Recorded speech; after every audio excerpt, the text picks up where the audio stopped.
Kidlat News Updates.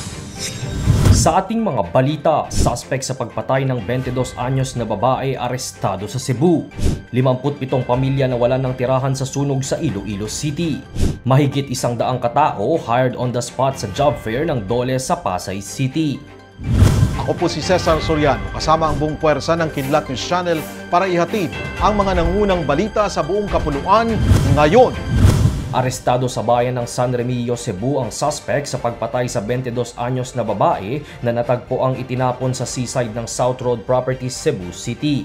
Nadakip si Godofredo Brufal ang suspect sa krimen sa barangay Sab-A kung saan natagpuan din ang ilang gamit ng biktimang si Neca Denise Lagrea.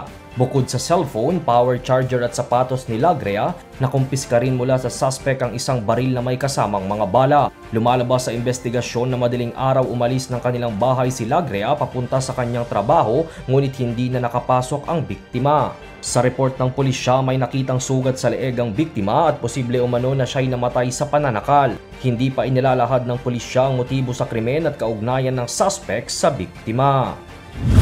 Hindi bababa sa 57 pamilya ang nawalan ng tirahan matapos masunog ang isang residential area sa barangay San Pedro sa distrito ng Molo, Iloilo City. Nagdulot ng malaking pinsala ang sunog kung saan 46 na kabahayan ang tinupok ng apoy at 2 ang bahagyang nasira. Sa datos ng Iloilo CSWD, napag-alaman na kasama sa bilang ng mga apektadong pamilya ang 7 boarders at 2 sharers. Lumalabas din na nasa 204 na po ang bilang ng mga apektadong individual.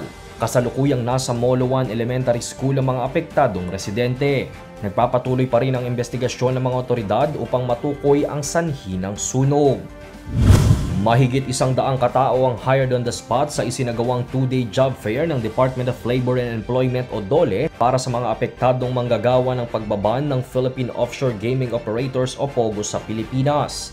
Sa datos ng DOLE, lumalabas na 865 job seekers ang rehistrado sa job fair na isinagawa sa Pasay City. 298 sa mga ito ang displaced POGO workers. 136 job seekers naman ang hired on the spot kung saan 38 sa kanila ay mga manggagawa ng apektado ng POGO ban.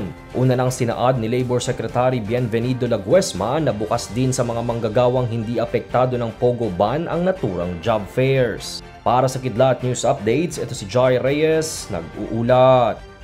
Atin niyo pong natunghayan ang mga headlines sa mga nakalipas na oras. Manatiling nakatutok para sa mga susunod na updates at breaking news. Ako po si Cesar Soriano, kasama niyo sa bawat pagputo ng balita.